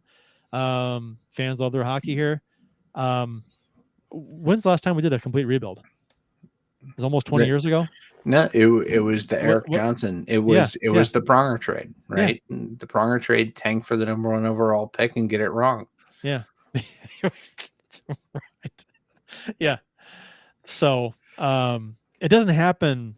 We haven't had that in a while. And this this city doesn't really do rebuilds. The Cardinals don't do that. The Blues haven't really done it. Cardinals should, but they won't. Yeah, I mean, baseball is a different animal. You can buy a championship in baseball pretty easy. There's a luxury cap or whatever it is. If you spend over a certain amount, you got to put money back in or whatever. So whatever, it's different. But if the DeWitts, if they wanted to, buy a championship next season, they could go out and buy a few pitchers in the offseason and do it. Right. So, or close to it anyway. Okay, so Dom Luszczyszyn. Whenever I type his name out, Dom Luszczyszyn, it's like I think he's fucking with us with his last name. It's Luszczyszyn. It's like, how many Z's and Y's can you throw in your last name? Oh, let's see, I'll do it. It's like, are you fucking with us? How do you Luszczyszyn? Oh. Anyway, so he posted his model, 2 different projections in The Athletic. His model probability is based on 50,000 simulations based on his model. And he's got the Blues he doesn't number them. Why don't you number them? You got to count backwards. The Blues are 1, 2, 3, 4, 5, 6, 7, 8, 9. So what, they're 22nd? Is that right? 22nd overall? Yep. With projected to have 81 points. And their playoff probability is 10%. And division final, making the division is 2%. And there's nothing for the conference final. Basically, no chance to make the conference final. So he's got the Devils at #1, then Edmonton, Carolina, Colorado, Toronto. As far as Central Division teams go, he's got Dallas at 7 with 104 points. And then he's got Winnipeg finishing second. His model does, 95 points. And then Minnesota, 95 points. And then Nashville, 88. And the Blues, 81. And then Arizona, 79. And Chicago, 73. Last overall is San Jose. Good old Sharks. They're going to get that #1 overall pick, goddammit, if it kills them. It depends on, what if, it's going to be a #1 defenseman, and that's what Chicago needs. Yeah. Well, they were saying in the chat that it's supposed to be a defensive heavy pool draft from this season. The Sharks are listed at 0% chance of making the playoffs. Yeah. How depressing is that? A 0% chance. Right. We probably, we may have to do some co-branded shows with Teal Town this Yeah. year to make ourselves feel better. We'll just get some beer to cry in. Yeah. Yeah. Both of us.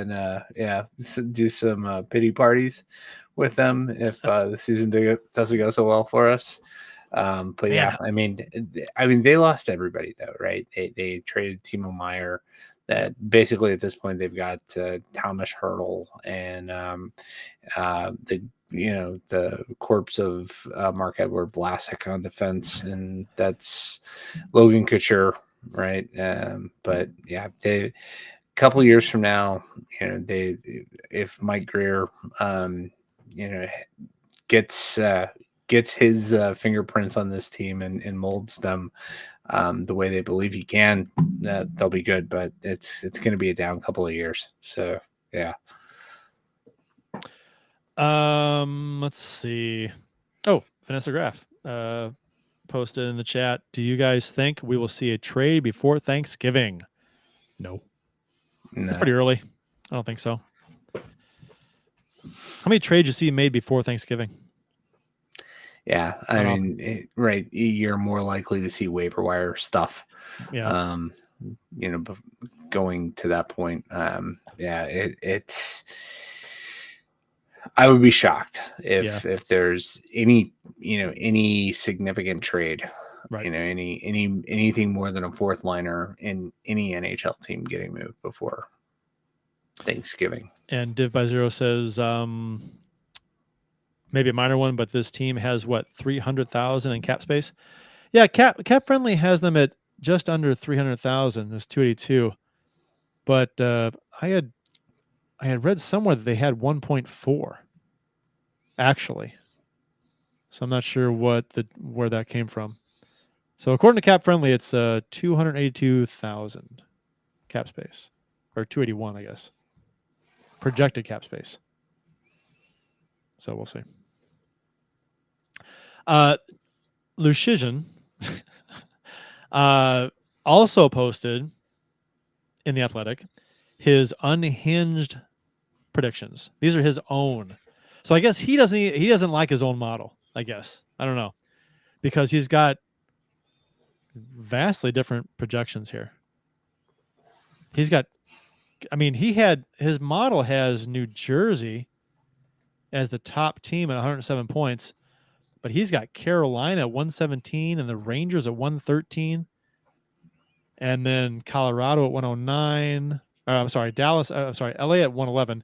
Then Colorado 109, Dallas 108, and then New Jersey at 107. So he's got the Blues in the Central finishing dead last with 70 points, which would make us the third from the bottom to end the season. 1 point behind Chicago. That would. Well, I guess if you're going to finish behind Chicago, make it be for last overall and 1 point. I guess, I don't know, but that 70 points seems low. I think if the Blues get 70 points, I think things probably go about as bad as they can possibly go. I think the defense is the same as last season. I think Kyrou and the forwards are not defensively responsible. I think there's injury problems. I think the goaltending isn't up to par. There's a lot that has to go wrong for this team to get 70 points. I think they're probably an upper 80s point team, maybe. Maybe optimistic, maybe 90 optimistic. But then which would have them fourth in the division at 90 points. According to Don's model. Not his model, his unhinged rankings. So yeah, he's got Boston winning the Atlantic at 106 points.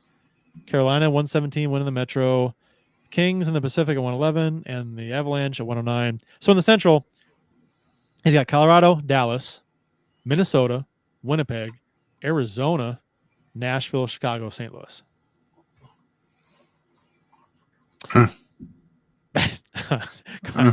I mean, it'll be a long year. We finished last in the Central. behind Chicago and Nashville. Holy shit. Yeah, I mean, it would be like the 2006 season, right? The 2006-2007 season with when you were hoping to see Dean McCammond on the second line. Oh, man. We're not going to be that bad. No. That there's things would have to go very, very bad with multiple injuries and we will not be that bad. He's got the Sharks at 51 points. Whew. 51. That's historically bad. Right. But in Seattle at 80, do you think they're going to regress that bad? No. Do I think they played a little above their weight class last year? Yeah. Do I think they're going to regress that much? No. Right. And the other thing, all the love with Dallas, right? They imploded against Vegas last year. And this is the second year for Pete DeBoer, which is notoriously a bad season for any Pete DeBoer coach team. So, I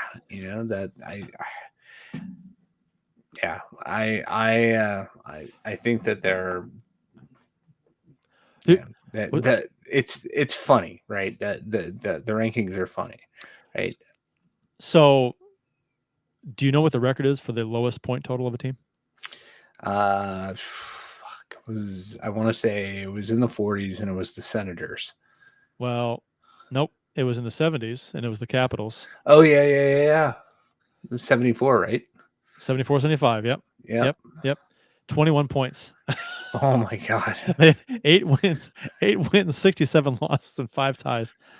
Oh, they had a goals per game of 2.26 and a goals against of 5.58. Ooh, they were getting outscored over 2-1, 2.5-1. That's almost you almost have to consider that not modern era at this point. Yeah. Right? Well, I hear 74. That was the year I was born, Bill. It's 74. Like I said, not modern. Oh. Yeah, I was born a couple weeks before that season started, probably. Yeah. So, yeah, and then the worst record by a Blues team was, I guess, wasn't that the 06-07 season? No, I bet it was one of those early 70s team. 78-79, 48 points. Yeah, that was the year before Sutter and Liut came up. Yeah. And Federico. Oof, that's rough. So, yeah, and the Blackhawks. So, if Seattle does get 51 points, they would tie the Minnesota North Stars for the 57th worst record of all time. Yeah, and you mean San Jose. And San Jose technically is kind of the Minnesota North Stars. San Jose is the Minnesota North Stars. The Guns, right? They sold the Stars and got their new franchise in San Jose. Gordon Gunn, I think. Isn't that how the story goes?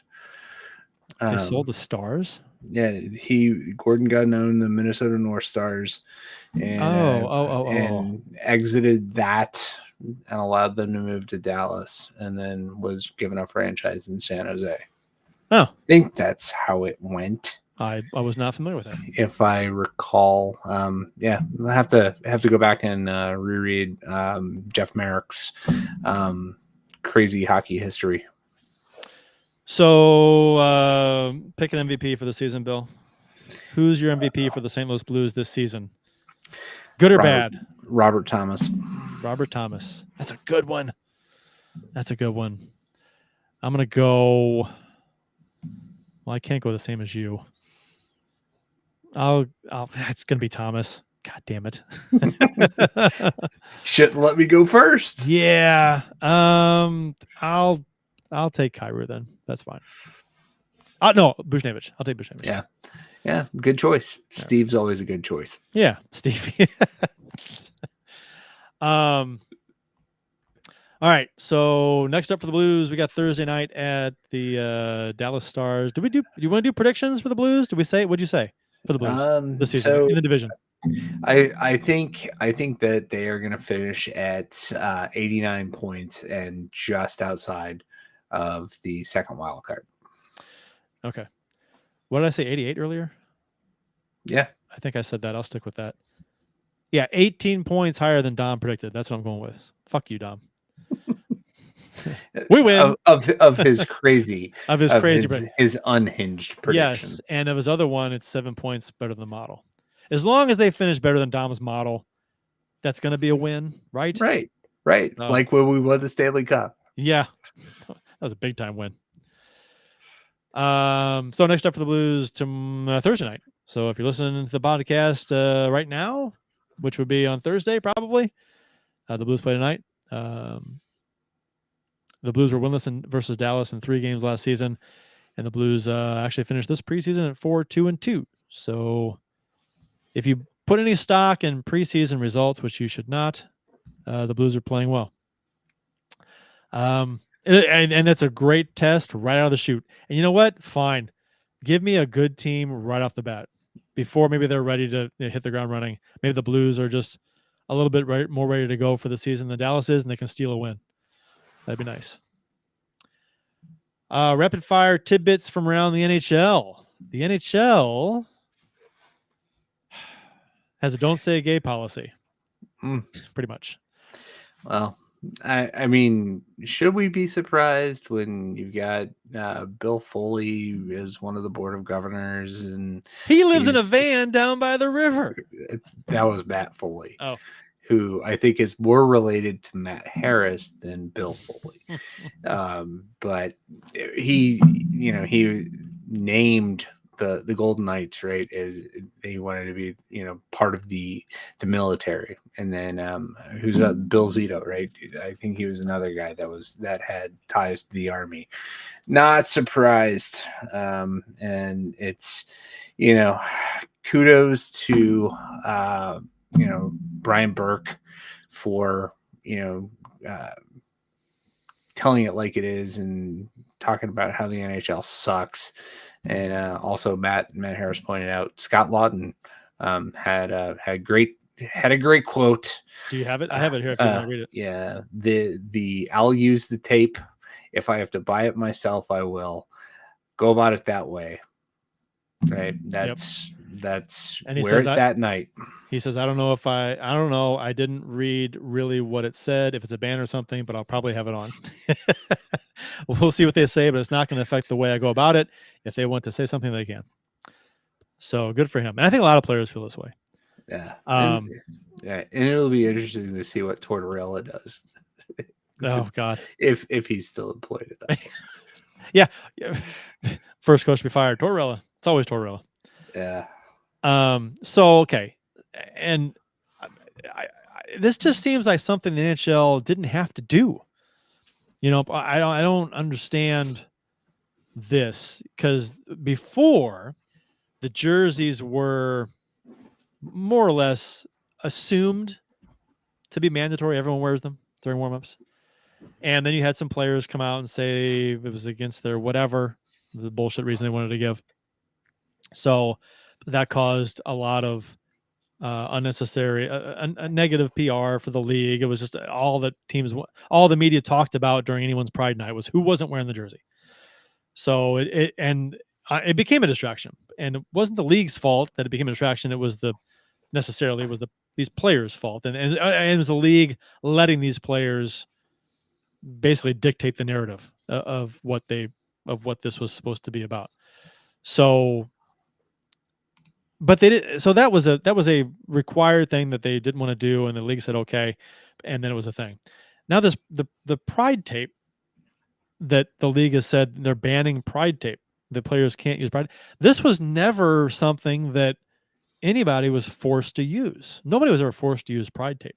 They had it available. If players want to use it, they could put it on their sticks. It was a voluntary thing, completely voluntary. And now the NHL is saying no, you can't. They're banning the Pride tape. No one can wear it or use it. And I'm just like, why? Why would you? I thought they were all about letting players do what they wanted to do. They did last season. Oh, you don't want to wear the jersey? Okay, that's fine. You don't have to. Well, you do you. But if a player wants to put the pride tape on their stick, they're kind of trying to cut that off at the pass and say, no, no, no, no, no. You can't do that. You can't be your own person in that direction. You can only be your own person if you're refusing to do something, which I thought was interesting. Wyshynski said the same thing. He said, seeing a lot of NHL players saying they're going to break the ranks and use pride tape despite the ban. Luckily, the NHL has shown that it values the personal beliefs of individual players more than any sort of team-mandated rule regarding theme nights, so they should be fine. Which I thought was great. Scott Lawton, one of the players. I'm sure there'll be plenty more wearing the. One team apparently contacted the company that makes pride tape and bought cases of it after this announcement. So they're planning on using it probably, apparently, which would be great. The NHL will say that they fully support hockey is for everyone, right? But they really have a funny way of showing it, and that initiative is almost a joke now.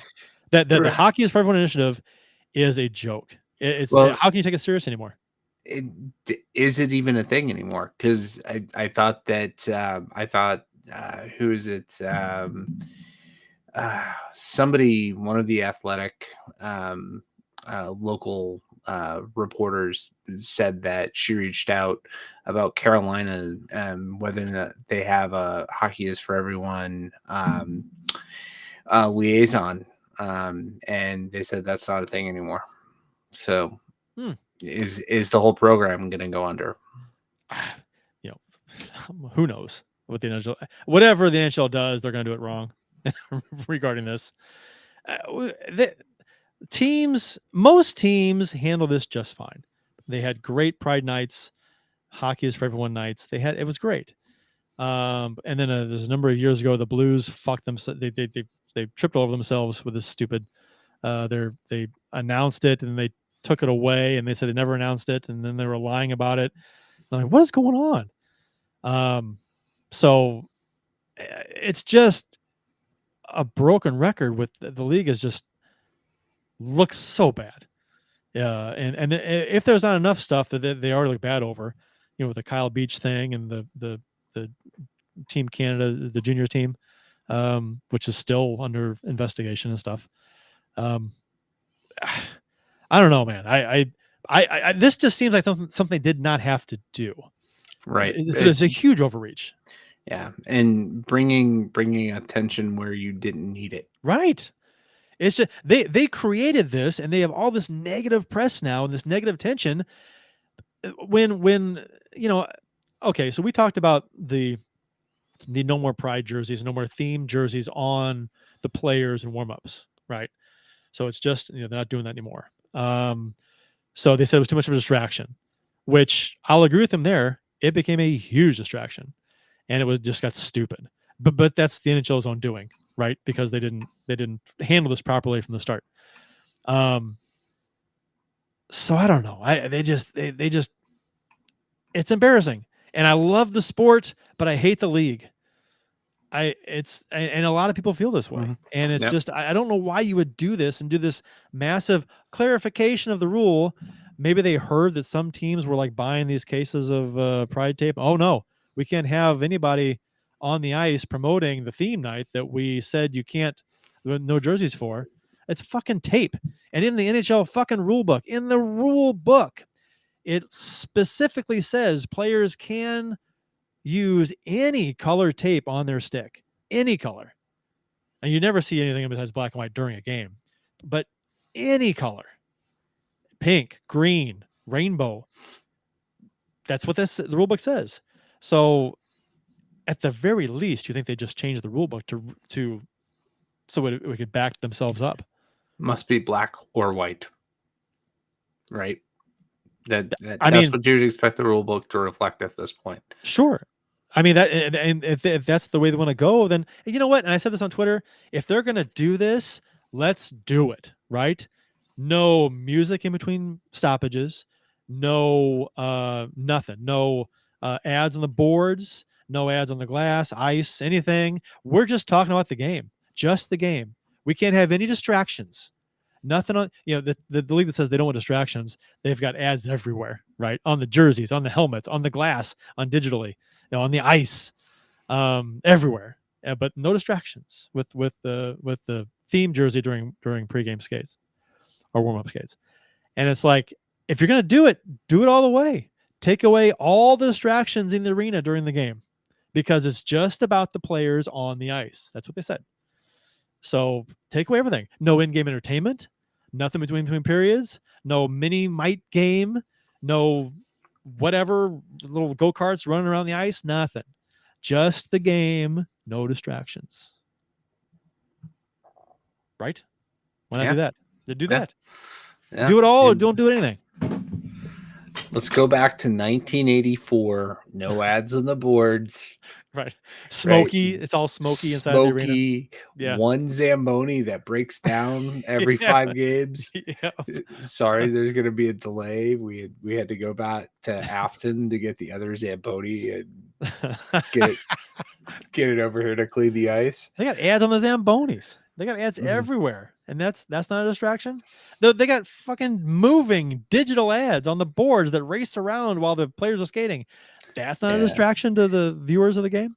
Yeah, no, there was some speculation in the preseason that they were thinking about retiring that or until they could get it right. But no, that there's no way they're walking away from money. That's what and that's the part that I don't get. Like, did one of the major sponsors say we're going to pull our money if you don't have, if you don't institute this policy? That's it wouldn't surprise me, because everything that this league does has to be about money. And it makes no sense to me.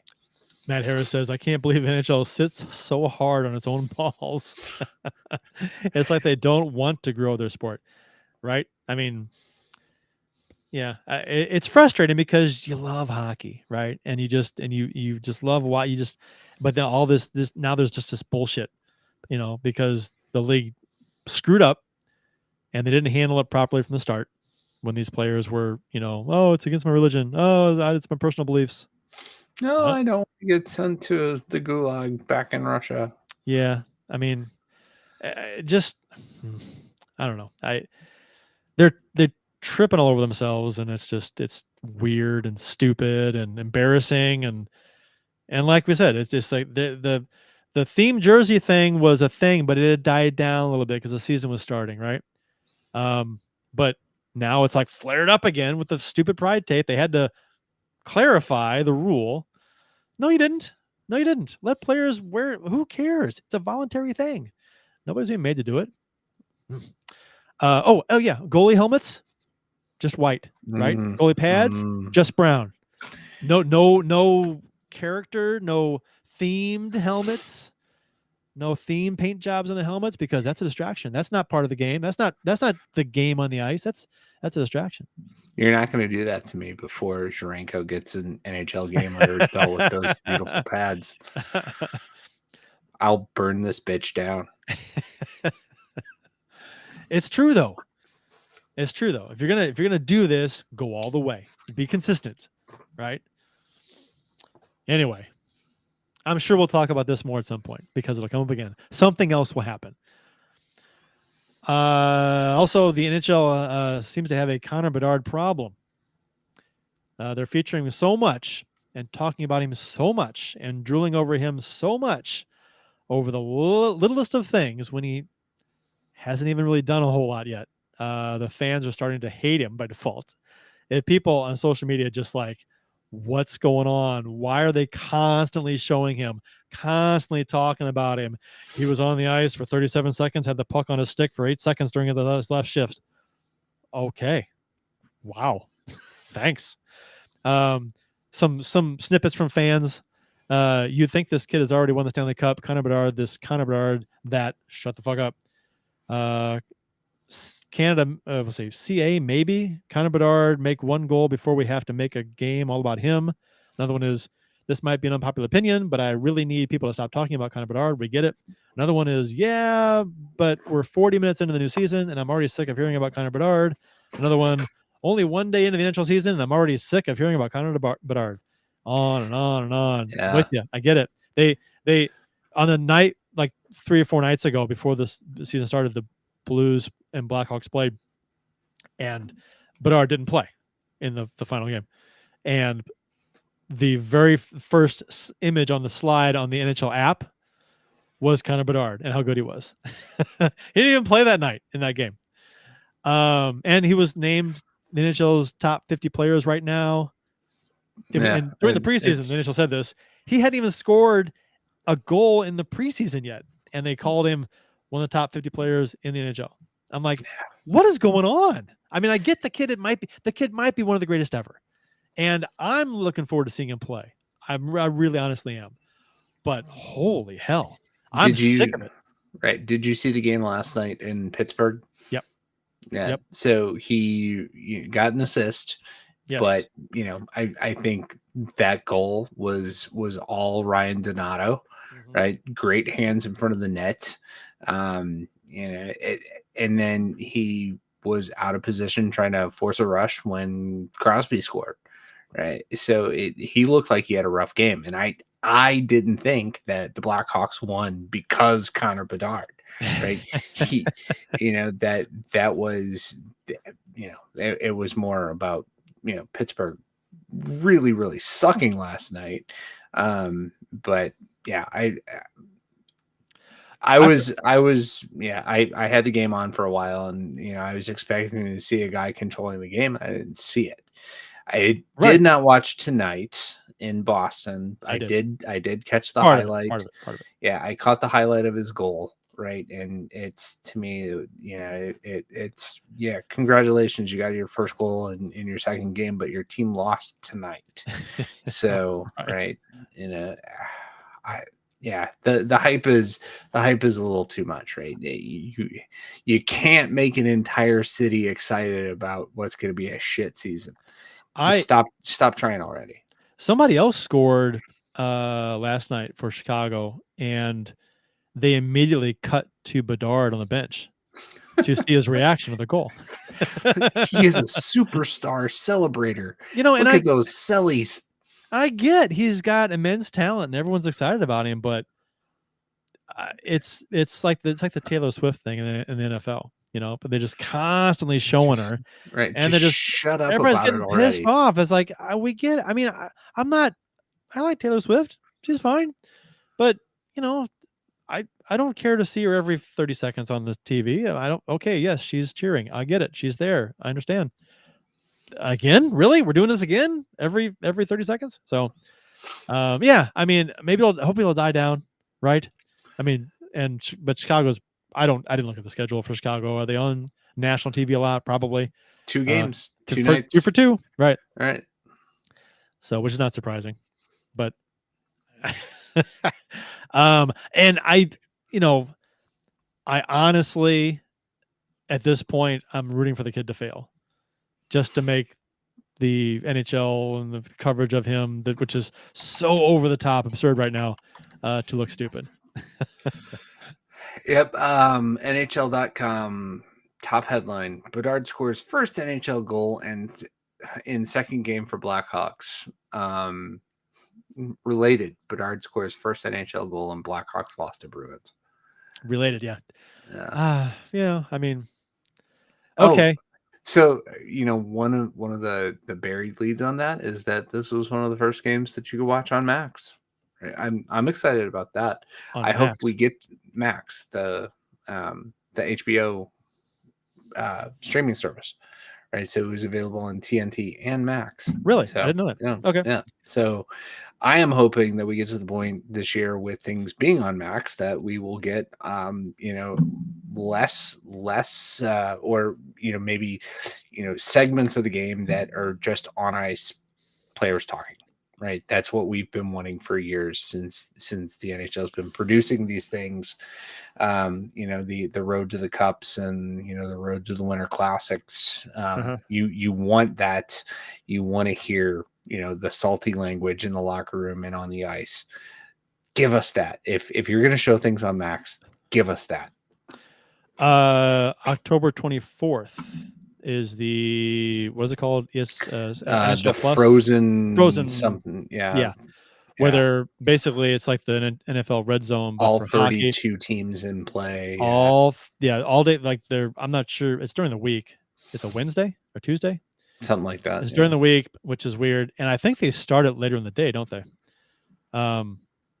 There's like a 15-minute, I think, or 5-minute delay in start times or something. Anyway, but they're always going to have, they're going to cut to, I guess they're going to cut to teams on the power play when they're power play, or I'm not sure how they're going to do it, but red zone jumps around. A team gets in the red zone, they feature them, and they have like multiple things going on at once. So that'd be kind of, I'm looking forward to it. It'd be kind of cool. It's for ESPN Plus subscribers, I believe, right? Or is it on ESPN? It should be on Plus. It's on Plus. So it's actually, it's the 24th. It's a Tuesday night. Okay. But all teams are in action, but it starts at what time? Does it say? 6 p.m. is the first game. It's Leafs and Capitals. What? Okay. So okay, I have an issue with this already. And I love the fact they're doing this. I love that it's all the games in one day. But why not start it at noon? And then have hockey all day long. Right. You can watch more of each game. And for us, so Blues versus Jets, puck drop 8:45 p.m. Ooh, our time. Ooh. It's all Eastern, so 7:45 our time. Okay. So that's only 45 minutes later than we would play everywhere except when we play in Chicago, and they started. Well, Chicago and Dallas, I guess, start at 7:30. But yeah, I mean, I'm never a complainer about late start games. Really, I'm usually up later. You don't sleep. No, I don't get a lot of sleep, and I'm usually up later anyway. I really enjoy the late games when they're on. I'll put them on like I'm. I can keep watching that program. Yeah, I like games on the West Coast. It's always fun to sit down or whatever. After the kids are in bed, I kind of come down here. I'm like, oh, what's on? Okay, good. LA is playing in the first period, or San Jose is in the first period. Good, I can watch this game while I do something else. It's a good time. I like it. But I understand why people don't like it, because those of people who have to get up at 5 a.m. or something for work, it's like, oh, that's rough. Yeah. All right. Blues in Dallas tomorrow night. Season opens. I kind of like the fact that I'd much rather the expectations for this team be really high, but there's something to be said for not having a lot of expectations. So anything that they do that's positive is like, hey, that's exciting and unexpected. And, the underdog against the better teams, that's always fun. I don't know. It'll be a little bit different. This is the first time in a while that we've gone in with these kinds of expectations. So, yeah, it's the, what was that? What was the show that did the lowered expectations? the dating service. Yeah, that's right. that's us this year. I think people should hope to get in the playoffs. That's the goal. That's the goal. Get in by any means necessary. Get in the playoffs. If you can't get in the playoffs, then it'd be kind of fun to battle for last overall. But I mean, if you can get excited, like a few years ago, was it 5 years ago, whatever it was, when they missed the last day of the season getting in against Colorado. Yeah, that was exciting. It sucked at the end, but it was exciting. Yeah, so. that was painful. The worst part about that for me, and this is very personal, is that I had to listen to it on the radio, and it may have been Kelly Chase's last game in the broadcast booth, but it was so much complaining about the refs, which is why I used to hate listening to it on the radio. Yeah, that happens. It's like listening to guys at a bar, watching a game, just complaining about everything sometimes. Yeah. Yeah, that's. I think at that point, that was at least Chase saw it too. The writing was on the wall, right? If all you're going to do is complain about officiating all the time, it's time to do something else. Yeah. Man, my connection here is going bonkers. That's kind of weird. Oh, my Roku just reset by itself. That was weird. Congratulations. I was like, what is going on? The game is like choppy, and all of a sudden the Roku slows down. And okay, it's rebooting. All right. Well, I think the Avalanche were up on the Kings 4-2 before it restarted. It's still there. All right. But Nathan McKinnon's about to score an otherworldly goal. Oh wait, no, didn't happen. So root for a playoff spot and root to beat Dom Lashishin's predictions. Yes, especially his unhinged 71 points. Yeah, that shouldn't be hard to do. Yeah. Although 70 points. 70 points. Oh, that's right. The Hawks beat us by a point. The Hawks had 71. Yeah. Somebody Low Def Blues on Twitter clipped the Armstrong quote about this team shouldn't be a last place team, and did the old Art Lippo 644 blue. Yeah. It's like when your standard is just don't be a last place team. Oof. It's a little rough. Yeah. Maybe aim a little higher. But I mean, honesty is what it is. The expectations aren't there. Oh yeah. Vanessa Graff said the Canucks are destroying the Oilers. Have you seen the score? I saw doesn't Besser have a hat trick? I don't know, but it's 8-1. Canucks. Yeah. I'm gonna turn on the Jets and Flames. That's 3-3 with 4 minutes to go in the third. I'll have to put that on after we wrap up too. Yep. That'll about do it. Unless you want to add something for tomorrow, Bill. The Blues and Stars. No. What to look for in the game? Who's gonna win? Dallas is gonna win. It's I'm gonna say it'll be 5-2 with 2 empty net goals. Man, then you're gonna have Binnington haters coming out of the woodwork again. It won't be his fault. I'm not gonna root against him on opening day. No, I'll say the Blues pull one out tomorrow. I'm gonna say that they'll win in Dallas 4-2. Okay. There we go. All right. 4-2. And Vanessa Graff says 4-3 Blues on a sunny goal. I did pick Sundqvist to get the first goal of the season. So you did, and I've got Falk. Okay. At least I didn't say something stupid like, "Oh no, we're gonna get shut out tomorrow night." After predicting that Falk would get a goal. Right. Yeah. Be consistent, Bill. Yeah. I did it this year. All right. Well, hey, at the very least, let's have a fun season. Yeah, it's hope springs eternal, right? Right. We haven't played a game yet. Let's see what we can do here, boys. Yeah. Who knows where we'll be after 20 games? Trading people away, or in first place. Who knows? Who knows? It could be anything. It could be anything. A blank slate. Support for Let's Go Blues Radio is brought to you in part by ID Life, the world's only truly personalized vitamin platform based on a health assessment of your DNA. Visit rockinthatidlife.com for more information. That's rockinthatidlife, and get 10% off by emailing Dustin at rockinthatidlife@gmail.com and tell him Let's Go Blues Radio sent you. And by Mike Burgorn from Real Brokers Realty. Visit strikewithmike.com today for all of your home buying and selling needs. That's strikewithmike.com. And I think you can email him at mike@strikewithmike.com. That's probably the better way to get a hold of him. And by Center Ice Brewery, St. Louis's tasty hockey-themed beer. Check out your local beer vendors for availability. That's Center Ice Brewery beer. Please drink responsibly. And I think Calgary just scored with a couple minutes to go. So I'm not going to put that game on now. Well, someone's pulling the goalie. True. That'll wrap up episode 1 of season 13 of the original St. Louis Blues hockey podcast, Let's Go Blues Radio. Thank you for listening, and thanks to those who participated in the YouTube and Facebook live chats during the live show. We hope you enjoyed it as much as we've enjoyed bringing it to you. For Bill O'Day and the allegations-ridden Jeff Ponder and Austin Lynch. Didn't talk about Austin at all. He was like a forgotten guy today. Where's he tonight? Yeah.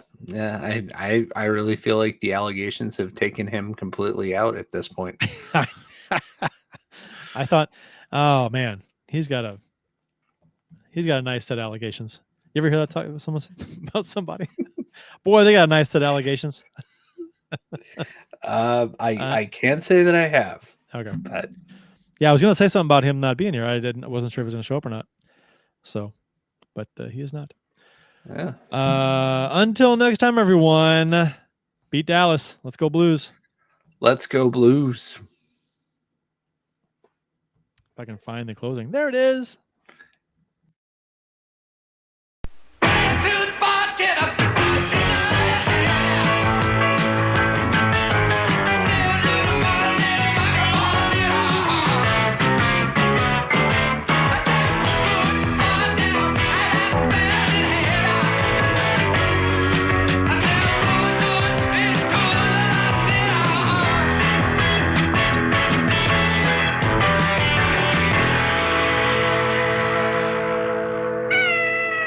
Sit, Ubu, sit. Good dog.